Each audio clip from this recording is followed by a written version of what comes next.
Robert Preston, and the host for the workshop, Earl Wrightson. Our guest today is one of the most versatile actors in the theater, with the kind of vitality that electrifies the stage no matter what role he plays. For years, he literally mesmerized audiences on Broadway as the slick, fast-talking music man. And now he's currently dominating the stage, and I'm not a fast-talking music man, as you can see, as America's beloved statesman Benjamin Franklin in the musical hit Ben Franklin in Paris. It gives me very great pleasure to introduce Mr. Robert Preston.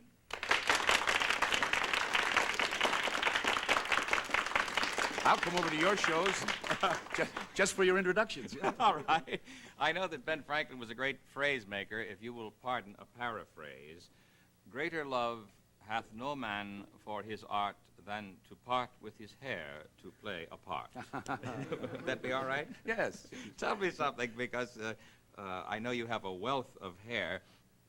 Well, what was the necessity for the shaving the head when Well, I so saw many wigs today? During the research, I saw about 150, 160 portraits of Ben by many different artists. And the only thing that they had in common, they all looked different. The only thing they had in common was that he had an awful lot of face to wash. Went right back to here. So that was the one way we couldn't cheat. So I knew I'd have to wear the bald wig.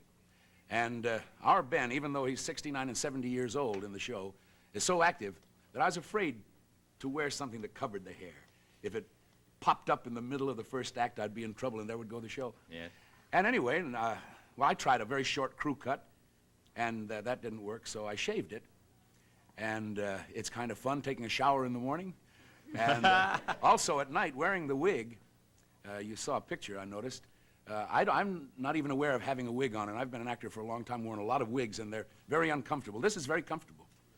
You have to shave every day, don't you, to keep the Yes, keep it down? I've shaved before the theater, so it, the barber that first did it said, he Your said, I knew you had a lot of hair. He Your said, hats come down over your ears these days? I've got new hats. I never wore one with hair. He said, Bob, your hair is growing while I'm shaving it. Well, we have the answer to that, but we have some other questions for you, sir. Yes? Oh, Mr. Preston, as both Ben Franklin and Music Man, you are hailed by the critics as the perfect choice for the role. Yet the two characters could hardly be more different. Well, how could you be just right for the two roles? I don't know. I'm glad they thought I was. Actually, I hate to say this because you always look for something different in a role, but old Ben and Harold Hill did have something in common. They were both great salesmen. The only difference was that Ben was on the up and up. He was selling legitimate stuff. He was selling the country. And not short. So I think that's what they saw in the similarity between the two. Ben was sort of a con artist. You had to be in those days. I suppose any diplomat has to be in a way. I think even today, don't you? Yes? Yes, dear. Mr. Preston, what started your interest in acting? Well, it's been so long now that I forget. I was 10, and a neighbor that we had when I was a child thought that I would look enough like him to play him at the age of 10 in a show that we were doing. And so I did. And that led to something else, and it led to something else. And then in those interim years when I went to high school, which I would do between jobs, we had a marvelous drama teacher whose great love was Shakespeare. And he had such a love for it that you couldn't help feeling his enthusiasm. And so immediately upon graduating from high school, I went with a Elizabethan repertory company, Pacia Power. That's Tyrone Power's mother. Ty at the time was with Catherine Cornell's company. And then when that folded, there was no place else to act.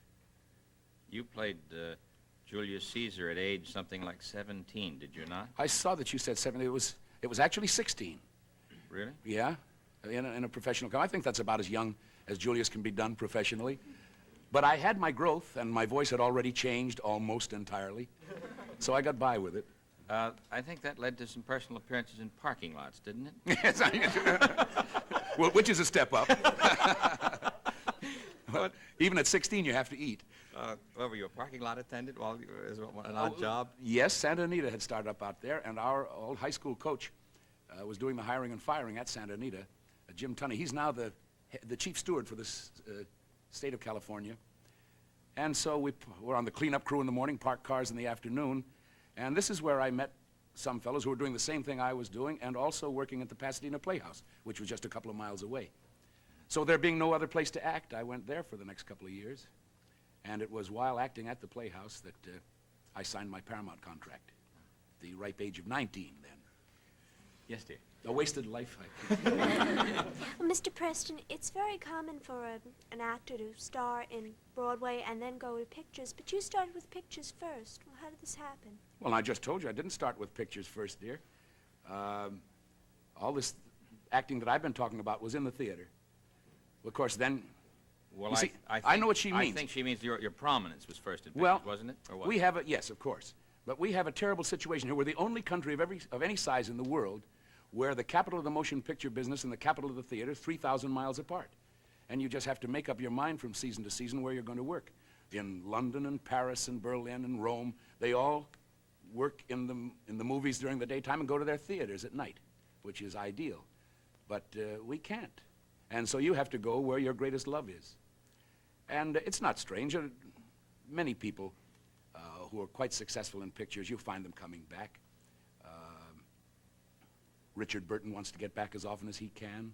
Hank Fonda does the same thing. Right on down. The only one who doesn't do it is Marlon Brando. He found that, and I think truly so, he found that the motion picture is the best medium for him. Because he doesn't like to, as he calls it, get stuck in a long role, playing it over and over. He'll give about 2 performances a week, and then the other 6 will be terrible. But when he gives his one good performance in the movie, that's it. And he's through it. Fortunately, for us, there is a medium for him to work in because he's great. Your early movie career was with Paramount, right? Yes. I recall that you were very mean in an awful lot of pictures. Is that correct? Well, you know, I like to take this as a compliment. Back in those days, if you'll permit me, Sure. in those early days, I think that the star of the motion picture, by and large, was the person who couldn't act very well. And so they surrounded him with people playing the heavies and the comedians and the rest of it. And they were supposed to carry the ball. It was terrible, too, because we'd do a scene for this particular star. We'd do it 28, 30 times, and he would get something wrong, or she would get something wrong each time. And God help you if you made a mistake on the 31st one and he got it right, Yes. you know? Because they'd print it anyway. Well, just to make a real big jump now to Broadway, first of all, what were your first roles on Broadway? I mean, after... I replaced Jose Ferrer in 20th Century and had good fun with that.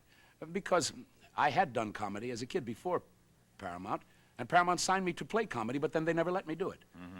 And so this is what I wanted to do. I wanted to show that I could do that. Because if you get typed in any particular role, it's your own fault. This we find out. Of course, you get very rich doing it, but you don't get a great deal of pleasure as an actor. You've been quoted, and if I'm wrong, correct me, as saying... You're never wrong, Earl Wrightson. Yeah. Earl Wrightson. Wrightson. Yeah, wrongson. Did you once say that, and it's not true, but did you once say that you couldn't sing and you couldn't dance? I still say that. You're a musical comedy star. No, I'm an actor. The only things I've done on the musical comedy stage are The Music Man, and now this Ben, and one Pancho Villa that didn't come into town. We closed it in Philadelphia. But they were all 3 acting roles. And the songs and the dances were an extension of the character that you played. Almost everything that I sprechgesang in Ben Franklin comes from something that Ben would say in dialogue. And the same with Harold Hill, his salesman pitch. And Pancho, exactly the same. Now, the dancing, of course, it's stylized and it's done in the musical theater, but every character that you play has to have his own way of moving. This is the first thing that you reach for. I played Joe Ferguson in The Male Animal for a year on Broadway, and Joe trotted wherever he went. He was always ready to go back in the football game, whirling Joe Ferguson. Yeah. And other roles, you're stolid and the feet never leave the ground. Well, Harold Hill, that whole thing evolved, his movement evolved. He was always ready to hop that fast freight train out of town. Yes. I remember you were slithering around on stage in Albatross Well, that's right. He walked another way. That's why we couldn't your have stocking feet all the time. But he was perpetual motion. He was in. Yes. But that's a straight play. But he looked like a dancer. Yes. But that's because he could never look anyone straight in the eye. So he's always moving to get around behind him where the knife can go in a little faster. Mr. Preston, your current show, Ben Franklin in Paris, is this reasonably authentic as regards his time in Paris? Oh, we have a few anachronisms. History itself doesn't completely lend itself to the musical theater.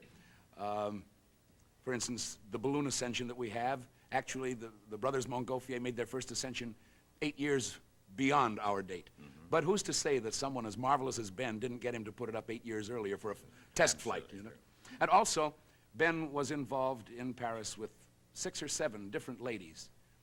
And you can't have that in the musical stage. We have the lovely Swedish star, Missoula Salert, playing a combination of all of those 6 or 7 ladies in her one countess. You couldn't have given us a better cue. Don't you think I knew what I was doing? Miss